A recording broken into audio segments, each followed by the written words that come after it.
જે લોકો L1 વિઝાનો ફાયદો લેવા ઈચ્છતા હોય, જે લોકો અમેરિકામાં બિઝનેસ કરવાની ઈચ્છા ધરાવતા હોય, એ લોકો તુરંત જ આ L1 વિઝા માટે અરજી કરી શકે, એ મેળવીને અમેરિકામાં બિઝનેસ કરી શકે. ખબર છે ને દર્શક મિત્રો, ડોક્ટર સુધીર શાહ એડવોકેટના નમસ્તે. આજે 1 ઓગસ્ટ 2025 છે અને હું આપ સૌને એકવાર ફરીથી અમેરિકાના ઇમિગ્રેશનના કાયદાઓ વિશે, એના જુદા જુદા વિઝાઓ વિશે જાણકારી આપવા હાજર થયો છું.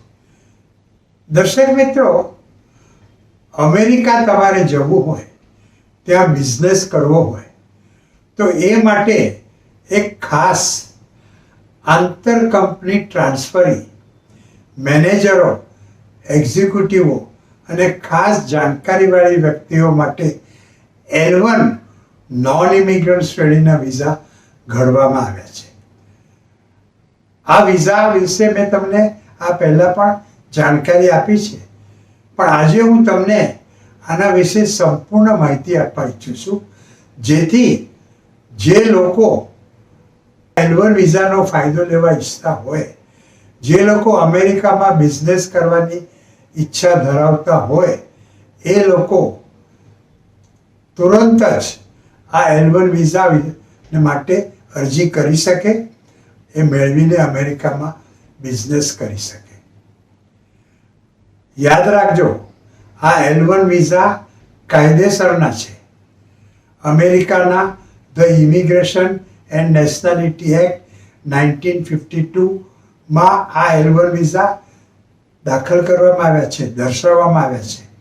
એટલે તમારે આ L1 વિઝા મળે એટલે બિલકુલ ચિંતા કરવાની નથી. તમે L1 વિઝા લઈને અમેરિકામાં બિઝનેસ કરી શકો છો. હવે આખી પ્રક્રિયા કેવી છે હું તમને એની જાણ કરું.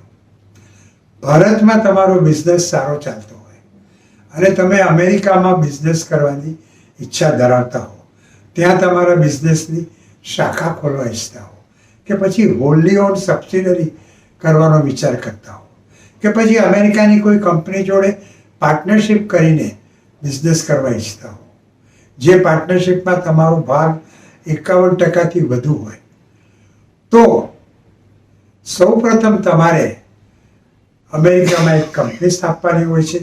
જે શહેરમાં, જે સ્ટેટમાં તમે બિઝનેસ કરવા ઈચ્છો, ત્યાં તમારે એક કંપની સ્થાપવાની હોય છે, જે તમારી સોલ પ્રોપ્રાઇટરી હોય, હોલ્લી ઓન સબસિડરી હોય કે પાર્ટનરશિપ હોય. પછી તમારે એ કંપનીના નામથી બેંક એકાઉન્ટ ખોલાવવું જોઈએ. તમારા ભારતના બિઝનેસમાંથી, બિઝનેસના એકાઉન્ટમાંથી $1 લાખ કે એથી થોડા વધુ ઓછા એ બેંક એકાઉન્ટમાં ટ્રાન્સફર કરવા જોઈએ, જેથી તમે દેખાડી શકો કે શરૂઆતમાં જો તમારો બિઝનેસ ન ચાલે તો પણ ખર્ચાને પહોંચી વળવા માટે તમારી આગળ પૈસાની પૂરતી સગવડ છે. ત્યારબાદ તમારે એક બિઝનેસ પ્લાન ઘડવાનો રહે છે.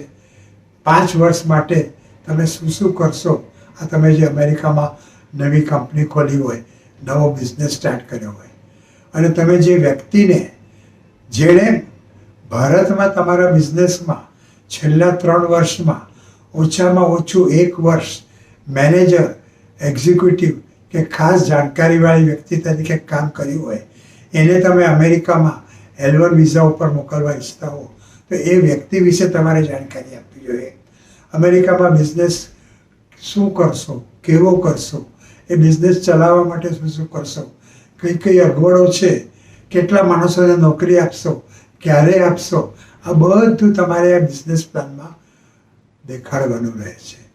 પછી તમારે L1 વિઝાનું ફોર્મ ભરવાનું, એની જોડે એક સપોર્ટ લેટર આપવાનો કે જેમાં તમારી ભારતીય કંપની વિશે, અમેરિકામાં જે કંપની ખોલી છે એના વિશે, તમે જે વ્યક્તિને ત્યાં મેનેજર, એક્ઝિક્યુટિવ કે ખાસ જાણકારીવાળી વ્યક્તિ તરીકે મોકલવા ઈચ્છો છો એ વ્યક્તિ વિશે, એણે ભારતમાં તમારી કંપનીમાં શું કામ કરેલું હતું, અમેરિકામાં શું કરશે, આ સગળું તમારે દર્શાવવાનું રહે છે. આ પિટિશન તમે દાખલ કરો તો સામાન્ય રીતે એને પ્રોસેસ થઈને એપ્રૂવ થતાં 8 થી 12 મહિના લાગે છે, કોઈક વાર વધુ સમય પણ લાગે.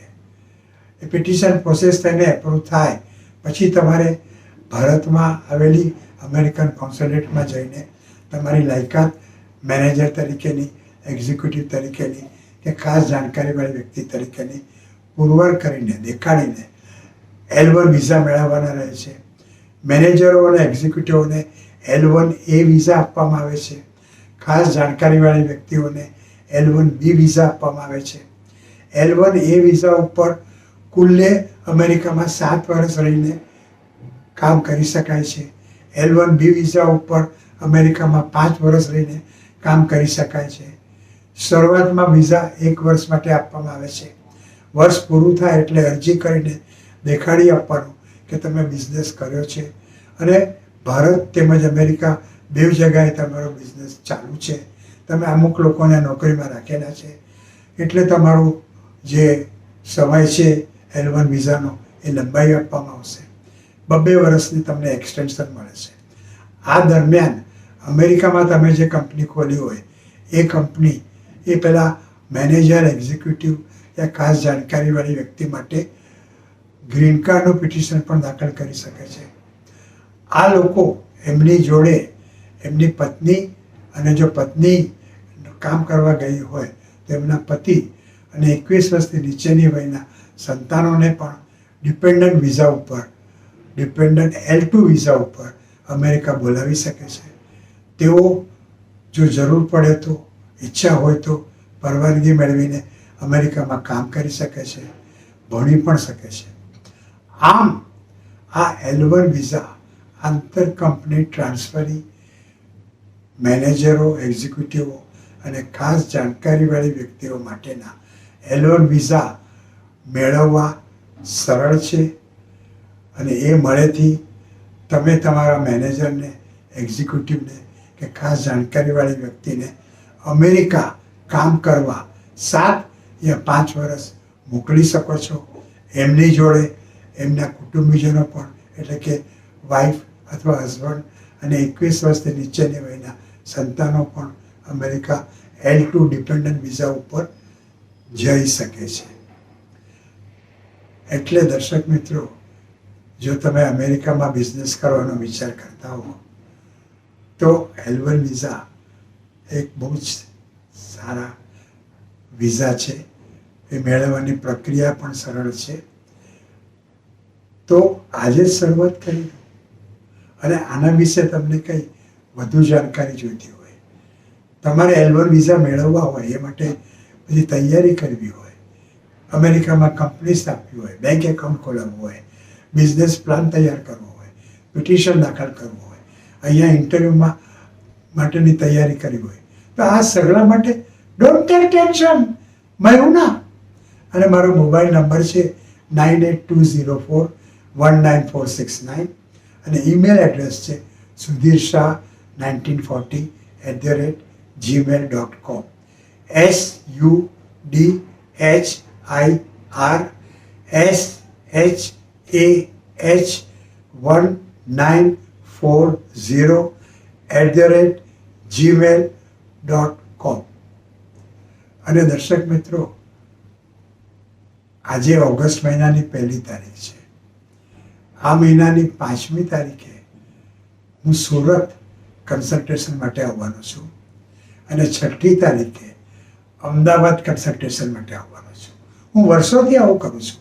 દર મહિને સુરત અને અમદાવાદ એક દિવસ કન્સલ્ટેશન માટે આવવાનું છું.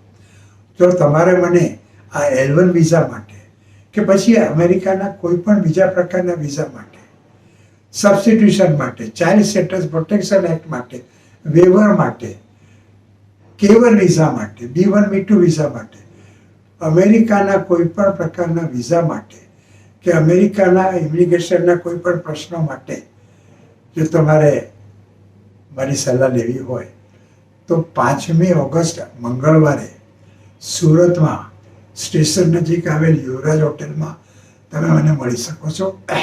અને 6ઠી ઓગસ્ટ બુધવારે અમદાવાદમાં વેસ્ટર્ન હોટેલ જે ગુજરાત કોલેજની બાજુમાં આવેલી છે, એલિસ બ્રિજ ઉપર, ત્યાં તમે મને મળી શકો છો.